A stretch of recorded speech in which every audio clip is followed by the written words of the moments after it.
First thing we need to do is remove the DVD button to get it out of the way. Just need to pry it off of the small black post that holds it. Set it aside. Now let's carefully remove the top cover.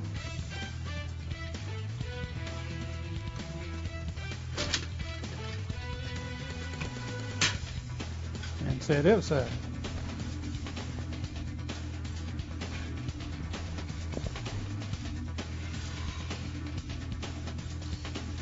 Next step is to remove the connectors from the DVD drive.